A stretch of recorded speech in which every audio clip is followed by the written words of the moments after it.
উত্তরের জেলা পঞ্চগড়ের সীমান্তবর্তী তেঁতুলিয়া উপজেলায় দীর্ঘদিন ধরে বিশুদ্ধ পানির ভয়াবহ সংকট। ভূগর্ভস্থ পানির স্তর নিচে নেমে যাওয়ায় দুর্ভোগ পোহাচ্ছেন ৫ গ্রামের কয়েক হাজার মানুষ। বাসিন্দারা বলছেন, গত ৫ বছর ধরে শুকনো মৌসুমে এমন বিপর্যয় পড়েন তারা। সংকট নিরসনে কোনো উদ্যোগ নেই বলে অভিযোগ তাদের। তপ্ত রোদ, নদীর পাড়ে মানুষের ভিড়। কেউ বালতি হাতে ছুটছেন, কেউ লাইনে দাঁড়িয়ে, কেউ কাঁধে বয়ে নিয়ে যাচ্ছে পানি ভর্তি পাত্র।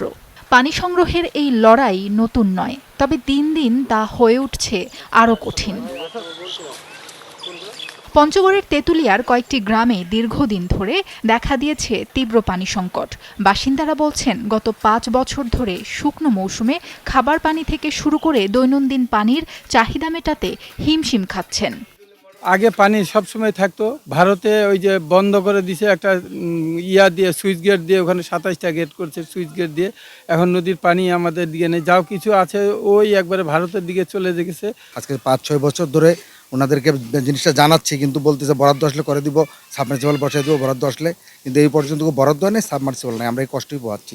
ভূগর্ভস্থ পানির স্তর ক্রমাগত নিচে নেমে যাওয়ায় সিদ্দিকনগর, মোমিনপাড়া, সাহেবজোত, ঈদগাহ বস্তি ও পুরাতন বাজার সহ অন্তত ৫ গ্রামের টিউবওয়েলগুলো অচল হয়ে পড়েছে।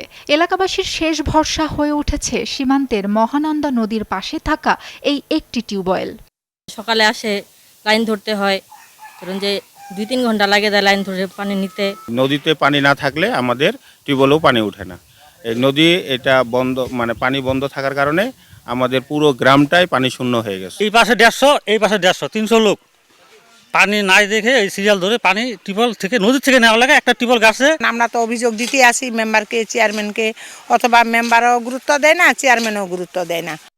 জনস্বাস্থ্য প্রকৌশল অধিদপ্তর বলছে, অপরিকল্পিতভাবে ভূগর্ভস্থ পানি উত্তোলনের কারণেই সৃষ্টি হয়েছে এই সংকট। স্থানীয়দের দুর্ভোগ লাঘবে প্রয়োজনীয় ব্যবস্থা নেওয়ার আশ্বাস দিয়েছে উপজেলা প্রশাসন।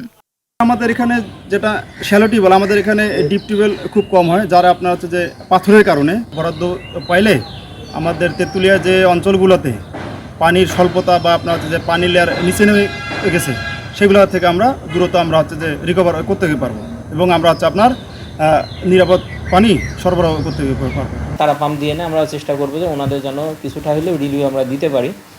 আমাদের কার্যক্রম চলমান আছে। আমি জনস্বাস্থ্য প্রকৌশলীকে ওনাকেও বারবার বলেছি যে আপনি একটু ওনার ডিপার্টমেন্ট থেকে যেহেতু আসবে, ডিপার্টমেন্টের একটু খোঁজ নেওয়ার জন্য। সদর উপজেলার ওই ৫ গ্রামে প্রায় ২,০০০ পরিবারের বাস। সাবরিনা লিজা, যমুনা নিউজ।